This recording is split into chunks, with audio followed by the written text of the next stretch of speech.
नमस्कार दोस्तों, साहित्यिक कहानियों के इस चैनल कहानियाँ जिंदगी की पर मैं शैली नारायण आप सभी साहित्य प्रेमियों का तहे दिल से स्वागत करती हूँ। और आज आप सबके सामने लेकर आई हूँ श्री मोहन राकेश जी द्वारा रचित एक खूबसूरत कहानी आद्रा को लेकर।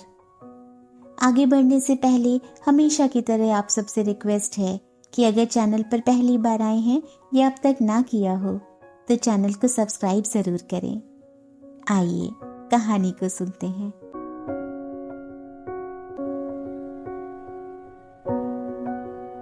बच्चन को थोड़ी ऊंग आ गई थी, पर खटका सुनकर वह चौंक गई। इरावती ड्योढ़ी का दरवाजा खोल रही थी। चपरासी गणेशन आ गया था। इसका मतलब था कि 6 बज चुके थे। बच्चन के शरीर में ऊब और झुंझलाहट की झुरझुरी भर गई। बिन्नी ना रात को घर आया था, ना सुबह से अब तक उसने दर्शन दिए थे। इस लड़के की वजह से ही वह यहाँ परदेश में पड़ी थी, जहाँ न कोई उसकी जबान समझता था, न वह किसी की जबान समझती थी।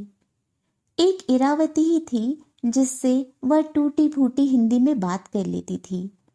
हालांकि उसकी पंजाबी हिंदी और इरावती की कोंकणी हिंदी में जमीन आसमान का फर्क था। जब इरावती भी उसके सीधे सादे शब्दों में कही साधारण सी बात को न समझ पाती तो बुरी तरह विवशता के खेत से दब जाती। और इस लड़के को रत्ती चिंता नहीं थी कि माँ किस मुश्किल से दिन काटती है और किस बेसब्री से इसका इंतजार करती है। मन में आया तो घर आ गए, नहीं तो जहां हुआ पड़ रहे। एक मादा सुअर अपने 6 बच्चों के साथ, जो अभी 9-9 इंच से बड़े नहीं हुए थे, कुएं की तरफ से आ रही थी। तूत के बुढ़े पेड़ के पास पहुंचकर उसने हफ हफ करते हुए 2-3 बार नाली को सूंघा और फिर पेड़ के नीचे कीचड़ में लोटने लगी। उसके नन्हे आत्मज उसके उठने की राह देखते हुए वहीं आसपास मंडराते रहे। दिन भर गली में यही सिलसिला चलता था। आसपास के सभी घरों ने सुअर पाल रखे थे। उस बस्ती में लोगों के 2 ही धंधे थे, सुअर पालना और नाजायज शराब निकालना। ये दोनों चीजें उनके रोज के खान पान में शामिल थी। बस्ती सांता क्रूज हवाई अड्डे से कुल आधा मील के फासले पर थी, पर पुलिस की आंख वहां नहीं पहुंचती थी। मोनिका का बाप जेकब गली में ही भट्टी लगाता था। वह गली का सबसे बड़ा पियक्कड़ था और अक्सर पीकर गाता हुआ गली में चक्कर लगाया करता था। Oh, that I had wings of angels here to spread and heaven bird fly. उस वक्त भी वह रोज की तरह कुएं के मोड़ के पास से लड़खड़ाता हुआ आ रहा था। उसके लफ्ज बच्चन की समझ से बाहर थे, मगर उसकी आवाज ही उसके दिल में दहशत पैदा करने के लिए काफी थी। Oh, that I have wings of angels here to spread in heaven bird fly. I would seek the gates of Zion for beyond the starry sky. Oh ho, ho ho ho, oh that I had wings of angels. उसका चौड़ा चकोर चेहरा वैसे भी भयानक था। अपने ढीले ढाले काले सूट में वह और भी भयानक दिखाई देता था। चेचक के दागों और झुर्रियों से भरा उसका चेहरा दीमक खाई लकड़ी की तरह जान पड़ता था। दूर से ही उस आदमी की आवाज सुनकर बच्चन का दिल धड़कने लगता और वह अपना दरवाजा बंद कर लेती। उसने कितनी ही बार बिन्नी से कहा था कि वह उस बस्ती से मकान बदल ले, मगर वह हर बार यह कहकर टाल देता था कि बंबई की और किसी बस्ती में 20 रुपए महीने में मकान नहीं मिल सकता। बच्चन डर के मारे बिन्नी के आने तक लालटेन की लौ भी ज्यादा ऊंची नहीं करती थी। अंधेरा बहुत बोझिल महसूस होता था, मगर वह मन मारे बैठी रहती थी। टालटेन की चिमनी नीचे से आधी काली हो गई थी। बच्चन को उसे साफ करने का उत्साह नहीं हुआ। अंधेरा होने लगा तो उसने जैसे फर्ज पूरा करने के लिए उसे जला दिया और एक अज्ञात देवता के सामने हाथ जोड़ने की प्रक्रिया पूरी करके घुटनों पर बाहें रखे वहीं बैठी रही। सामने मोढ़े के नीचे लाली का कार्ड रखा था। वह अक्षरों की बनावट से परिचित थी, पर 1000 आंखें गड़ाकर भी उनका अर्थ नहीं जान सकती थी। बिन्नी के सिवा हिंदी की चिट्ठी पढ़ने वाला वहां कोई नहीं था। हालांकि बिन्नी से चिट्ठी पढ़वा कर भी उसे सुख नहीं मिलता था। वह लाली की चिट्ठी इस तरह पढ़कर सुनाता था जैसे वह उसके बड़े भाई की चिट्ठी ना होकर गली के किसी गैर आदमी के नाम आई किसी नावाकिफ आदमी की चिट्ठी हो। 2 मिनट में ही वह पहली सतर से लेकर आखिरी सतर तक सारी चिट्ठी गुनगुन करके बाज देता था और फिर उसे कोने में फेंक कर इधर उधर की हाँकने लगता था। हर बार उससे चिट्ठी सुनकर वह कुढ़ जाती थी, पर बिन्नी उसे नाराज देखता तो तरह तरह की बातें बनाकर खुश कर लिया करता था। उसे खुश होते देर नहीं लगती थी। बिन्नी इतना बड़ा होकर भी जब तब उससे बच्चों की तरह लाड़ करने लगता था। कभी उसकी गोदी में सिर रखकर लेट जाता और कभी उसके घुटनों से गाल सहलाने लगता। ऐसे क्षणों में उसका दिल पिघल जाता और वह उसके बालों पर हाथ फेरती हुई उसे छाती से लगा लेती। माँ, तेरा छोटा लड़का कपूत है ना? बिन्नी कहता। हाँ, वह हटकने के स्वर में कहती। तू कपूत है? तू तो मेरा चन्न है। और वह उसका माथा चूम लेती। लेकिन अक्सर वह बहुत तंग पड़ जाती थी। बहुत सी रातें ऐसी गुजरती थी जब वह घर आता ही नहीं था। अंधेरे घर की छत उसे दबाने को आती थी और वह सारी सारी रात करवटें बदलती रहती थी। जरा आंख झपक जाती तो उसे बुरे बुरे सपने दिखाई देने लगते, इसलिए कई बार कोशिश करके आंखें खुली रखती थी। और बिन्नी आता तो अपने में ही उलझा हुआ और व्यस्त सा। वह समझ नहीं पाती थी कि उस लड़के को किस चीज की व्यस्तता रहती है। जहां तक कमाने का सवाल था, वह महीने में मुश्किल से 60-70 रुपए घर लाता था। कभी 10 रुपए ज्यादा ले आता तो 7 अपनी मांगे सामने रख देता।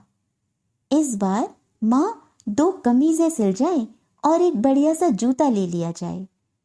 उसकी बातों से बच्चन के होठों पर रूखी सी मुस्कुराहट आ जाती थी। 10 रुपए में ही उसे दुनिया भर का सामान चाहिए और जब वह 60 से भी कम रुपए लाता तो महीने भर की बड़ी आसान सी योजना उसके सामने पेश कर देता। दूध सब्जी का नागा, दाल, प्याज, खुश्क फुलके और बस।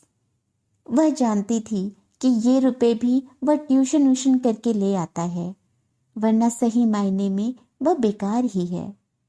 उसके दिल में बड़े बड़े मंसूबे जरूर थे और उनका बखान करते वक्त वह छोटा मोटा भाषण दे डालता था, मगर उन मंसूबों को पूरा करने के लिए जिस दुनिया की जरूरत थी वह दुनिया अभी बनी नहीं थी। वह जोश से उंगलियां नचा नचा कर कहता, माँ, जब वह दुनिया बन जाएगी तो तुझे पता चलेगा कि तेरा नालायक बेटा कितना लायक है। चुप कर कसम खाना। वह प्रशंसा की नजर से उसे देखती हुई कहती, बड़ा लायक एक तू ही है। माँ, मेरी लियाकत मेरे पेट में बंद है। वह हंसता। जिस तरह हिरन के पेट में कस्तूरी बंद होती है ना, उसी तरह जिस दिन वह खुलकर सामने आएगी उस दिन तू अचंभे से देखती रह जाएगी। उसे बिन्नी की बातें सुनकर गर्व होता था, मगर जब वह लड़का बहुत गुमसुम और बंद बंद सा हो रहता तो उसे उलझन होने लगती थी। बिन्नी के साथ उसके अजीब अजीब दोस्त घर आया करते थे। उन लोगों का शायद कोई ठौर ठिकाना था ही नहीं, क्योंकि वे आते तो 2-2 दिन वहीं पड़े रहते थे और खाने पीने में किसी तरह का शर्म लिहाज नहीं बरतते थे।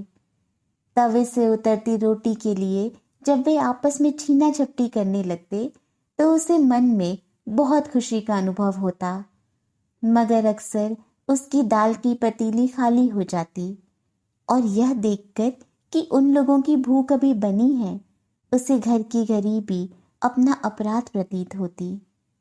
ऐसे समय उसकी आंखों में नमी भर जाती और वह ध्यान बटाने के लिए दूसरे काम करने लगती।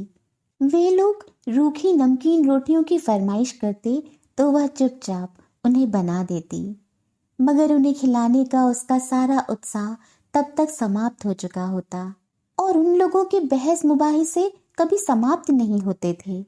वे सब जोर जोर से बोलते थे और इस तरह आपस में उलझ जाते थे जैसे उनकी बहस पर ही धरती और ईश्वर का दारोमदार हो। कई बार वे इतने गर्म हो जाते थे कि लगता था अभी एक दूसरे को नोच लेंगे, मगर सहसा उस उत्तेजना के बीच से एक कहकहा फूट पड़ता और वे उठ उठकर एक दूसरे से बगलगीर होने लगते। बिन्नी बचपन में बहुत खामोश लड़का था। अब उसे इस तरह हुड़दंग करते देखकर उसे हैरानी होती थी। कई कई घंटे घर में तूफान मचा रहता था। उसके बाद फिर खामोशी छा जाती, जो बहुत ही अस्वाभाविक और दम घोटने वाली महसूस होती। जब बिन्नी 2-2 दिन घर न आता तो उस खामोशी के ओर छोर गुम हो जाते और वह अपने को सदा से एक गहरे शून्य में घिरी हुई महसूस करती। अंधेरा गहरा होने लगा और मोनिका का बाप जाकर अपने कमरे में बंद हो गया तो उसने फिर दरवाजा खोल लिया। मादा सुअर और उसके बच्चे अब सामने घर के अहाते में डेरा जमाए थे और एक मोटा सुअर नाली के पास हुफ हुफ कर रहा था। हवा तेज हो गई थी और तूत के बुढ़े पेड़ की डालियां बुरी तरह हिल रही थीं। आसमान का जो छोर दिखाई देता था वहां रह रह कर बिजली चमक जाती थी। 2 महीने से प्रायः रोज वर्षा हो रही थी। घर से कुएं तक गली में कीचड़ ही कीचड़ रहता था।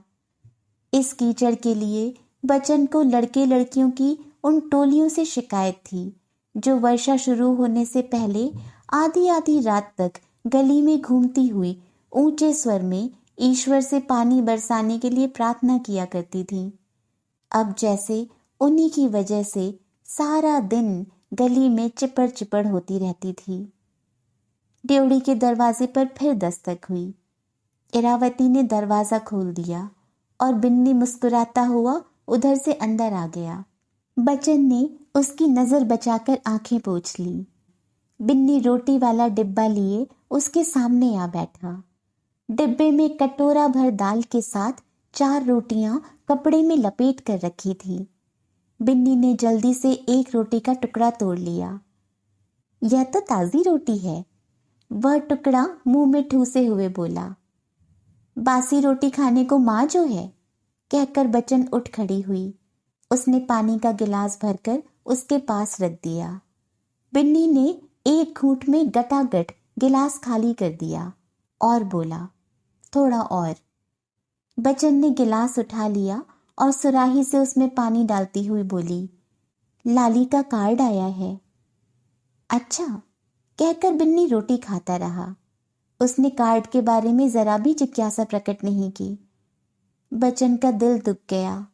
वह गिलास बिन्नी के आगे रखकर बिना एक शब्द कहे अहाते में चली गई और चारपाई पर दरी डालकर पड़ गई।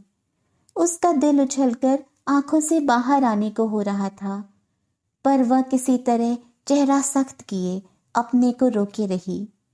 थोड़ी देर में बिन्नी जूठे पानी से हाथ धोकर मुंह पोंछता हुआ अंदर से आ गया। कहाँ है कार्ड? उसने पूछा। कहीं नहीं है, बच्चन ने रुंधे स्वर में कहा और करवट बदल ली। अब बता देना, जल्दी से सब समाचार पढ़ दूं। सो जा, मुझे कोई समाचार नहीं पढ़वाने हैं। पढ़वाने क्यों नहीं है? मैं अभी सब सुनाता हूँ, कहकर बिन्नी अंदर चला गया और कार्ड ढूंढ कर ले आया। साथ लालटेन भी उठा लाया। आधे मिनट में उसने सरसरी नजर से सारा कार्ड पढ़ डाला। भैया की तबीयत ठीक नहीं है। वह लालटेन जमीन पर रखकर माँ की चारपाई के पैताने बैठ गया। बच्चन सहसा उठकर बैठ गई। बिन्नी ने गुनगुन करके पहली 1.5 पंक्ति पढ़ी और फिर उसे सुनाने लगा। लाली ने लिखा था कि उसका ब्लड प्रेशर फिर बढ़ गया था। डॉक्टर ने उसे आराम करने की सलाह दी है। कुसुम की तबीयत अब ठीक है और उसका रंग भी लाली पर आ रहा है। उन्होंने मकान बदल दिया है क्योंकि पहला मकान हवादार नहीं था और बच्चों को वहां से स्कूल जाने में भी दिक्कत होती थी। अब दिवाली पास आ रही है, इसलिए बच्चे दादी माँ को बहुत याद करते हैं। उसे गए 6 महीने से ऊपर हो गए हैं, इसलिए हो सके तो दिवाली के दिनों में आकर मिल जाए। इसके बाद सबकी नमस्ते है कहकर बिन्नी ने कार्ड रख दिया। यह नहीं लिखा कि किस डॉक्टर का इलाज कर रहा है। तू जैसे वहां के सब डॉक्टरों को जानती है। बिन्नी ने बात अनायास कह दी थी, पर बच्चन का मन छिल गया। उसके चेहरे पर फिर कठिनता आ गई। मैं कल वहां चली जाती हूं, उसने कहा। तू चली जाएगी तो मैं यहां अकेला कैसे रहूंगा? मेरी रोटी? बच्चन ने वितृष्णा से उसे देखा, जिसका मतलब था कि तेरी रोटी क्या उसकी जान से ज्यादा प्यारी है? तू कौन घर की रोटी पर रहता है? मुंह से उसने इतना ही कहा। भैया का ब्लड प्रेशर कोई नई बीमारी तो है नहीं, बिन्नी फिर कहने लगा। तू ये बातें रहने दे, मैं कल यहां से जा रही हूं। बच्चन ने उसकी बात को बीच में ही काट दिया। कुछ क्षण दोनों खामोश रहे, फिर बिन्नी अच्छा कहकर उसके पास से उठ गया। अगले दिन सुबह वह अभी थोड़ी देर में आता हूं कहकर घर से चला गया और दोपहर तक लौट कर नहीं आया। बच्चन का किसी काम में मन नहीं लग रहा था, फिर भी उसने किसी तरह खाना बनाया और घर के सब छोटे मोटे काम पूरे किए। बिन्नी की 4-5 कमीजें लेकर उनके टूटे बटन भी लगा दिए, फिर अपनी दरी और कपड़े एक जगह इकट्ठे कर लिए। यह तय नहीं था कि वह उस दिन वहां से जा पाएगी या नहीं। बिन्नी सुबह उसे निश्चित कुछ बताकर नहीं गया था। संभव था कि वह रात तक घर आए ही नहीं। रात को भी उसके आने का भरोसा नहीं था। यह भी डर था कि बिन्नी के पास किराए लायक पैसे शायद हो ही नहीं। उस दिन महीने की 19 तारीख थी और 19 तारीख को बिन्नी के पास पैसे कब रहते थे? उस हालत में उसे 3-4 तारीख तक जाना टालना पड़ेगा। वह यह भी नहीं जानती थी कि दिवाली इस बार किस तारीख को पड़ेगी। वह सोचने लगी कि इस बीच लाली की तबीयत और ज्यादा खराब हो गई तो उसे काफी ज्यादा तकलीफ होगी, जो उसने चिट्ठी में लिखा है। नहीं तो वह चिट्ठी में कभी ना लिखता। ऐसे में वह 15-20 दिन वहां से न जा सकी तो। तभी बिन्नी आ गया। उसके साथ उसका लंबे बालों वाला दोस्त शशि भी था, जिसकी गर्दन बात करते हुए तोते की तरह हिलती थी। वह उसकी दाल का सबसे बड़ा प्रशंसक था। आते ही दाल की फरमाइश करता था। हमेशा की तरह वे गली से ऊंची आवाज में बात करते हुए आए। मैं तेरा टिकट ले आया हूं, बिन्नी ने आते ही कहा। मंगलवाड़ी से शशि को साथ लिया और वहीं से टिकट भी ले लिया। पर तू तो अभी तैयार ही नहीं हुई। तैयार क्या होती, तू मुझसे कहकर गया था। जब रात को तय हो गया था तो सुबह कहने की क्या जरूरत थी। अच्छा, अब जल्दी से तैयार हो जा, गाड़ी में 2 घंटे हैं। तेरे लिए नकद 20 खर्च करके आया हूं, वे भी उधार के। बच्चन को बुरा लगा कि वह बाहर के आदमी के सामने ऐसी बात क्यों कह रहा है। क्या वह नहीं जानती थी कि टिकट के लिए उसे रुपए उधार लेने पड़े होंगे। वह कब चाहती थी कि उसकी वजह से उस पर उधार चढ़े। वह उससे कह देता तो वह 12-14 दिन बाद चली जाती। वह कुछ ना कहकर अपने कपड़े दरी में लपेटने लगी। हट माँ, तुझे बिस्तर बांधना आता भी है। बिन्नी आगे बढ़ आया। उल्टी सीधी रस्सी बांधेगी और कहीं से बिस्तर को मोटा कर देगी, कहीं से पतला। हट जा, मैं अभी 1 मिनट में बांध देता हूँ। ऐसा बिस्तर बंधेगा कि वहां पहुंचकर भी तेरा खोलने को जी नहीं करेगा। तू रोटी खा ले, मैं बिस्तर बांध लेती हूँ। बचन की आंखें भर आईं। रोटी खाने वाला आदमी मैं साथ लाया हूँ, वह माँ के लपेटे कपड़ों को फिर से फैलाता हुआ बोला। यह इसलिए आया है कि तू चली जाएगी तो तेरे हाथ की दाल फिर इसे कहाँ मिलेगी। बचन की गीली आंखों में हल्की मुस्कुराहट भर गई। इसे भी खिला दे, वह बोली। मैं अभी 2 फुलके और बना देती हूँ। और बनाने की जरूरत नहीं, जो बने हैं वही खा लेंगे। पहले मैं खा लूं, फिर जो बचे वो इसे दे देना, कहकर शशि गर्दन उठाकर हंस दिया। बिन्नी बिस्तर बांधता रहा। वह उन दोनों के लिए रोटी डालकर ले आई। तैयार। बिन्नी ने हाथ झाड़े और शशि के साथ खाना खाने जुट गया। माँ, अपने लिए रोटी रख लेना और जितनी बचे वह सब हमें ला देना, शशि दाल सुड़कता हुआ बोला। वे दोनों खा चुके तो बचन ने जल्दी से बर्तन समेट दिए। अब माँ, तू भी जल्दी से खा ले, बिन्नी ने कुल्ला करके हाथ पोंछते हुए कहा। मैंने खा ली है। कब खा ली है? बिन्नी ने पास जाकर उसके कंधे पकड़ लिए। तेरे आने से पहले। झूठी? सच, मैंने खा ली है। आगे तो कभी इतनी जल्दी नहीं खाती। आज खा ली है, घर से जाना था ना, तुम दोनों तो भूखे नहीं रहे। 1/4 भूखे रह गए। शशि ने डकार लेकर तौलिए से मुंह पोंछा और उसे खूंट पर टांगकर हंसने लगा। स्टेशन पर उसे गाड़ी में बिठाकर वे दोनों प्लेटफॉर्म पर टहलते रहे। रात को भी उसने ठीक से नहीं खाया था, इसलिए भूख के मारे उसका सिर चकरा रहा था। वह जानती थी कि बिन्नी को पता है कि उसने कुछ नहीं खाया, इसीलिए उसके मना करने पर भी वह आधा दर्जन केले लेकर रख गया था।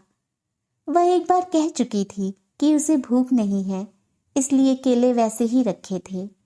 बिन्नी हट से कहता तो वह खा लेती, मगर बिन्नी और शशि टहलते हुए दूर चले गए थे।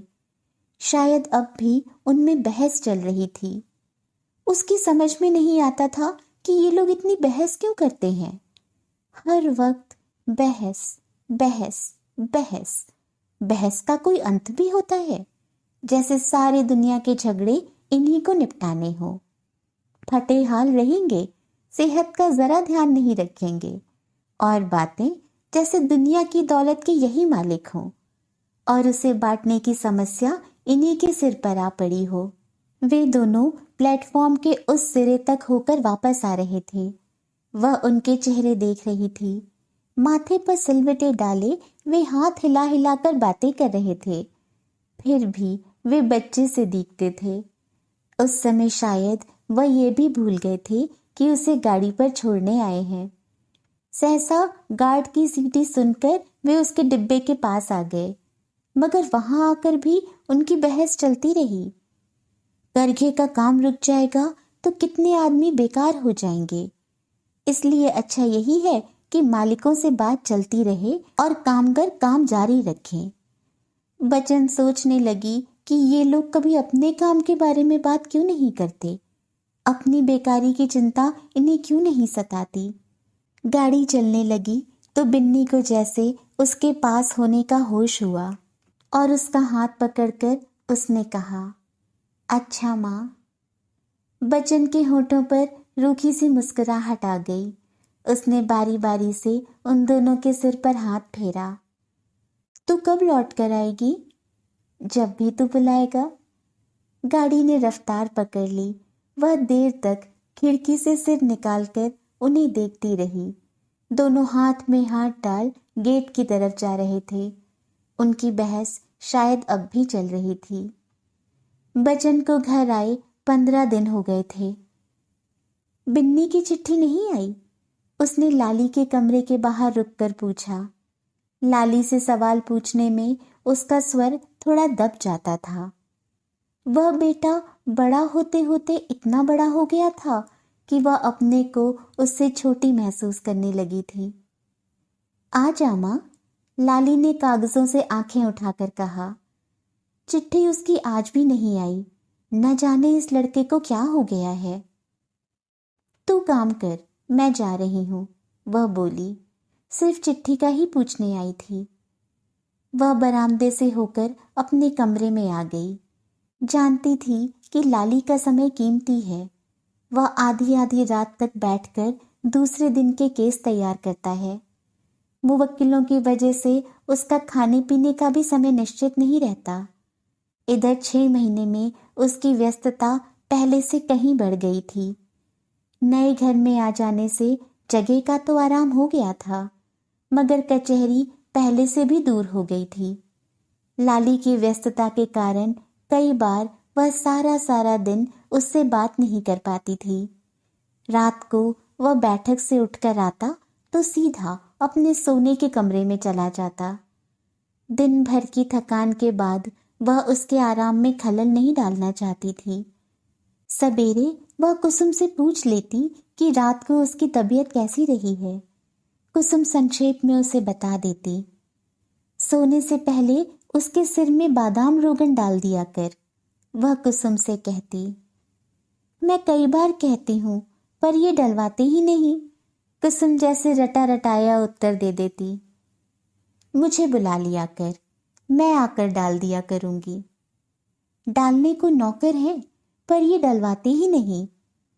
वह जानती थी कि सिर में बादाम रोगन डलवाने के लिए लाली को किस तरह राजी किया जा सकता है, मगर कुसुम अपने को लाली की ज्यादा अंतरंग समझती थी और उसके सुझावों से सहमति प्रकट करती हुई भी करती वही थी जो उसके अपने मन में होता था। कुसुम जिस शिष्टता और कोमलता से बात करती थी, उससे बच्चन को लगता था कि वह उस घर में केवल मेहमान है। दिन भर उसके करने के लिए वहां कोई काम नहीं होता था। खाना बनाने के लिए एक नौकर था, ऊपर का काम करने के लिए दूसरा। उनके काम की देखभाल के लिए कुसुम थी। बच्चन जब भी कोई काम करने के लिए कहती तो कुसुम झट उसे मना कर देती। नौकर के रहते अपने हाथ से काम करने की क्या जरूरत है, यही बात लाली भी कह देता था। माँ, तू काम करेगी तो घर में 2-2 नौकर किस लिए हैं? बच्चन सोचती कि काम करने के लिए नौकर है और देखभाल के लिए कुसुम है, फिर घर में उसका होना किस लिए है? सवेरे 5 बजे से रात के 10 बजे तक वह क्या करे? 15 दिन पहले जब वह आई ही थी तो बच्चे उसे घेरे रहते थे। उन्हें दादी माँ से हजारों बातें कहनी और शिकायतें करनी थी, मगर 4 दिन में ही उनके लिए उनकी नवीनता समाप्त हो गई थी। उनकी अपनी छोटी छोटी व्यस्तताएं थीं जिनमें उनका समय बटा हुआ था। अब भी कभी कभी कुमुद जरूर उसके पास आ जाती थी और उसके कमरे में एक तरफ खामोश खेलती रहती थी। उसे शायद दादी माँ इसलिए अच्छी लगती थी कि उसकी माँ दोनों भाइयों को ज्यादा प्यार करती थी। बच्चन कमरे में आकर चारपाई पर लेट गई। मन ताने बाने बुनने लगा। बिन्नी ने अभी तक चिट्ठी क्यों नहीं लिखी? वहां अंधेरे घर में इस वक्त वह अकेला सोया होगा। रोटी का जाने उसने क्या प्रबंध किया है। उसने चलते वक्त उससे पूछा भी नहीं कि वह पीछे कैसे रहेगा, कहाँ से रोटी खाएगा। उसके पास रहते वह तन बदन की होश भूला रहता था। अब जाने उसकी क्या हालत होगी। चिट्ठी लिख देता तो कुछ तो तसल्ली हो जाती, मगर उसे चिट्ठी लिखने की याद भी आएगी। कमरे की खिड़की खुली थी और दूर तक खुला आकाश दिखाई दे रहा था। खिड़की से दिखाई देते उन नक्षत्रों की स्थितियों से वह परिचित थी। उन्हीं नक्षत्रों को वह बंबई की उस मनहूस बस्ती के ऊपर भी झिलमिलाते देखा करती थी। यहाँ से वे उसे तिरछे कोण से दिखाई देते थे। वहां वह अहाते में लेटकर उन्हें ठीक अपने ऊपर देखा करती थी। उसी तरह लेटी हुई वह बिन्नी की आहट की प्रतीक्षा करती थी। हफ हफ की आवाजें पास आती और दूर चली जाती थी। फिर दूर से फटे गले की बेहुदा आवाज सुनाई देने लगती थी। ओ Oh, that I had winds of angels. उस आवाज से वह कितनी नफरत करती थी। यहाँ इस एकांत बंगले में आसपास से कोई आवाज नहीं आती थी। 9 साढ़े 9 बजे बच्चों के सो जाने के बाद बिल्कुल खामोशी छा जाती थी। सिर्फ रंगीलाल के बर्तन मलने या चौका धोने की ही आवाज सुनाई देती थी। उसने करवट बदल ली कि किसी तरह नींद आ जाए। नींद ना आना रोज की बात हो गई थी। कहाँ 10 बजे से ही उसकी आंखों में नींद भर जाती थी और कहाँ अब वह 11, 12 और 1 के घंटे गिनती रहती थी। जाने क्यों वह सोचती और करवटें बदलती रहती। रात को वह देर से सोई मगर सुबह जल्दी उठ गई। उठने पर उसका दिल रात से ज्यादा अस्थिर और अशांत था। इतना बड़ा पहाड़ सा दिन और उसके बाद फिर वैसी ही रात। उस लंबे खालीपन की कल्पना से एक बड़ा शून्य उसके अंतर को घेरे था।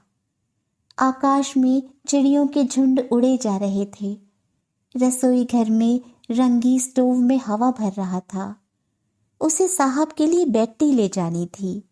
बम्बई में सुबह जब वह कमरे में बाल्टी रखकर नहा रही होती तो बिन्नी बाहर से चाय की मांग करने लगता था।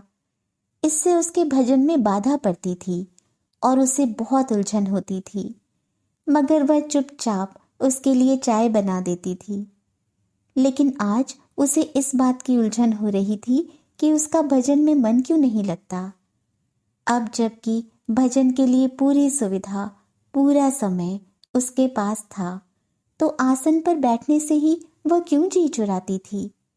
कुछ देर बरामदे में खड़ी होकर वह सूर्योदय के सुनहरे रंग को देखती रही।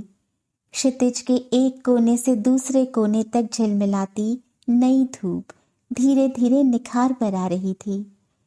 लगता था जैसे मिट्टी में बंद उजाला फूटकर बाहर आने के लिए संघर्ष कर रहा हो। धूप की बढ़ती झलक से हर क्षण ऐसा ही आभास होता था। उसने बरामदे से उतरकर पूजा के लिए कुछ गेंदे के फूल चुन लिए और रसोई घर में चली गई। रंगी स्टोव से केतली उतारकर चायदानी में पानी डाल रहा था। उसने अपने आंचल के फूल आले में डाल दिए। रंगी ट्रे उठाकर चलने लगा तो उसने ट्रे उसके हाथ से ले ली। रहने दे, मैं ले जाती हूँ।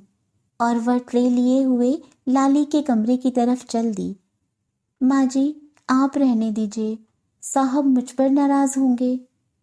रंगी ने पीछे से संकोच के साथ कहा। इसमें उसके नाराज होने की क्या बात है, मैं तेरे कहने से थोड़े ही ले जा रही हूँ। और वह थोड़ा खांस कर लाली के कमरे में चली गई। लाली कंबल ओढ़कर बिस्तर में बैठा था। कुसुम अभी सो रही थी। लाली के हाथ में कुछ कागज थे जिन्हें वह ध्यान से पढ़ रहा था। उसने यह नहीं देखा कि चाय लेकर माँ आई है।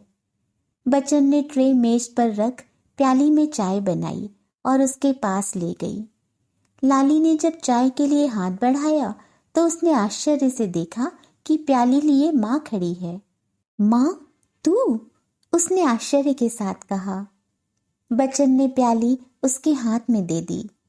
उसने पहली बार ठीक से देखा कि लाली के बाल कनपटियों के पास से कितने सफेद हो गए हैं।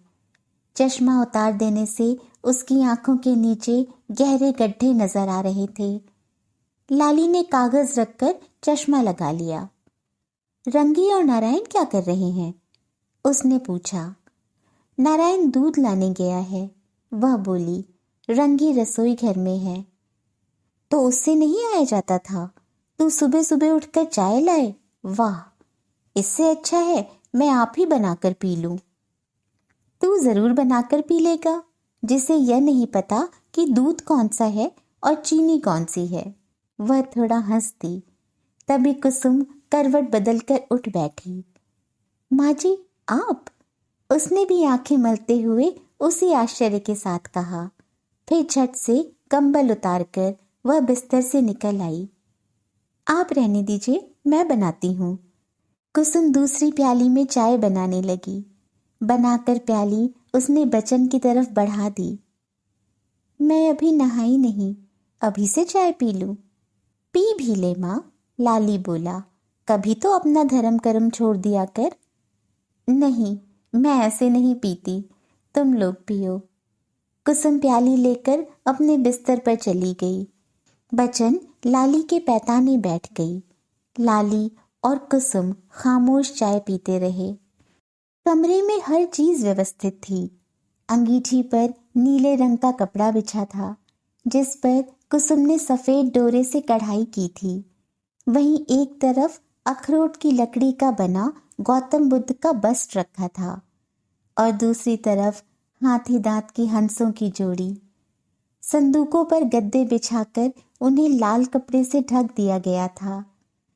कोने में कुसुम की सिलाई की मशीन पड़ी थी और वहां पास ही लाली की अधसिली कमीज के टुकड़े बंधे रखे थे। मेज पर छोटे से शेल्फ में लाली की कुछ किताबें पड़ी थीं और वहां पास ही एक टेबल लैंप रखा था। 2 कमरों के बीच के पर्दे पर भी कुसुम ने अपने हाथ से कढ़ाई कर रखी थी। उधर से करवट बदलने की आवाजें आ रही थीं। बच्चों की भी नींद खुल गई थी। लाली ने चाय पीकर प्याली मेज पर रख दी। कुसुम में खास नजर से उसकी तरफ देख रही थी। बच्चन वहां से उठ खड़ी हुई। बस चल दी माँ?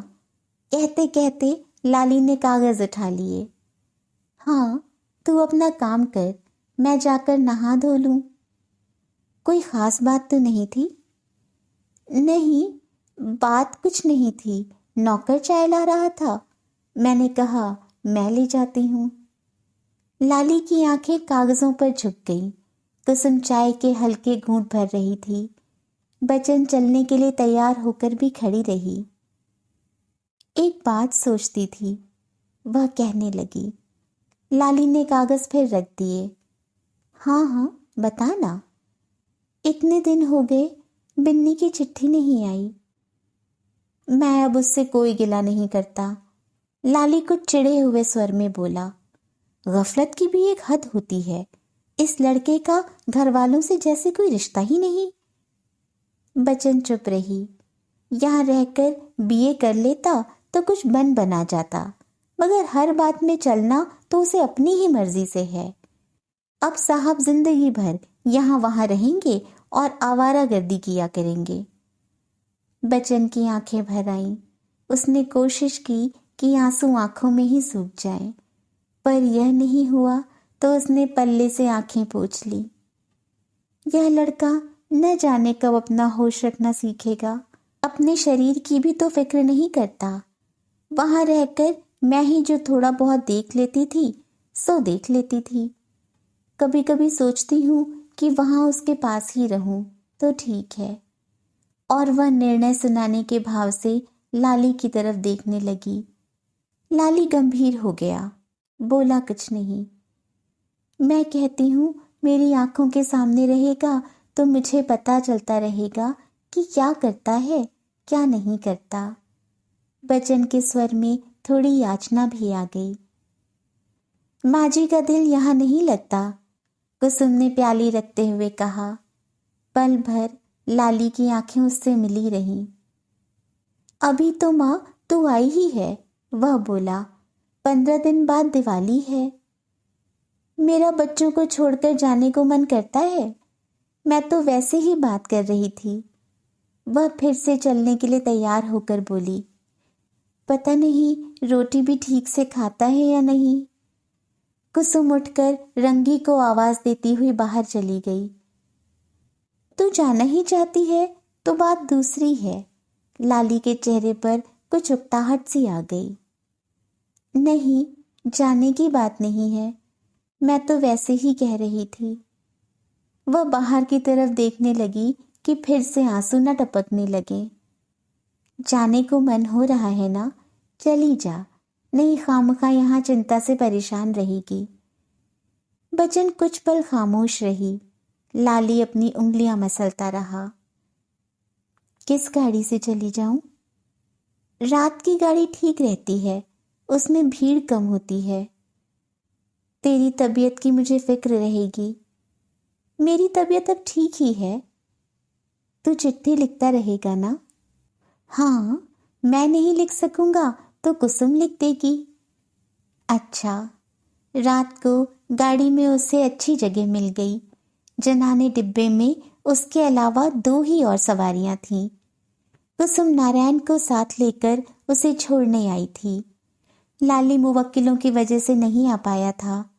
गाड़ी के चलने तक कुसुम उसके पास बैठकर उससे बातें करती रही, कहती रही कि दादी के पीछे बच्चे उदास हो जाएंगे, 3-4 दिन घर सूना सूना लगेगा, और कि वह रास्ते के लिए खाना बनवाकर साथ ले जाती तो अच्छा था।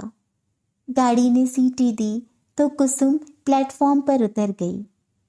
जाते ही चिट्ठी लिखिएगा, उसने कहा। तुम लाली की तबीयत का पता देती रहना, बच्चन ने कहा। सहसा उसे लाली के सफेद बालों का ध्यान हो आया। रात को उसे देर देर तक मत पढ़ने देना और उससे कहना कि दूसरे तीसरे दिन सिर में बादाम रोगन जरूर डलवा लिया करे। कुसुम ने सिर हिला दिया।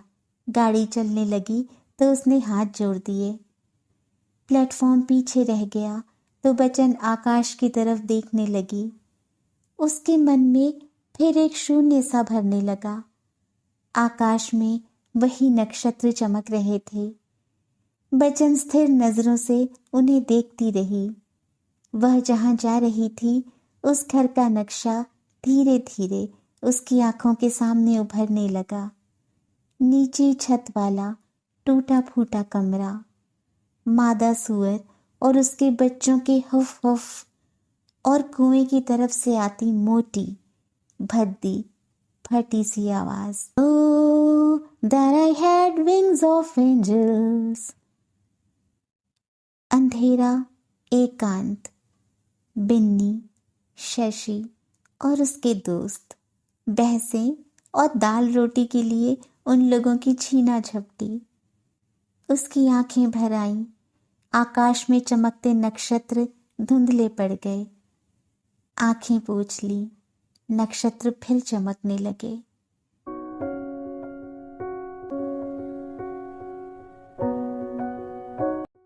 तो ये थी श्री मोहन राकेश जी द्वारा रचित अपने 2 बच्चों के बीच बटी एक माँ की कहानी। इसी खूबसूरत कहानी के साथ मैं शैली आज आप सबसे विदा लेती हूँ। बहुत जल्द फिर मिलूंगी एक और कहानी और कुछ और ऐसे ही दिलचस्प किरदारों के साथ। तब तक अपना और अपनों का बहुत सा ख्याल रखें। पसंद आए तो कहानी को लाइक और शेयर करें। कहानी, लेखक और प्रस्तुति से संबंधित अपने विचार और सुझाव हमें कमेंट बॉक्स में लिखकर जरूर बताएं। स्वस्थ, सुरक्षित, प्रसन्नचित और करुणामय रहें। नमस्कार।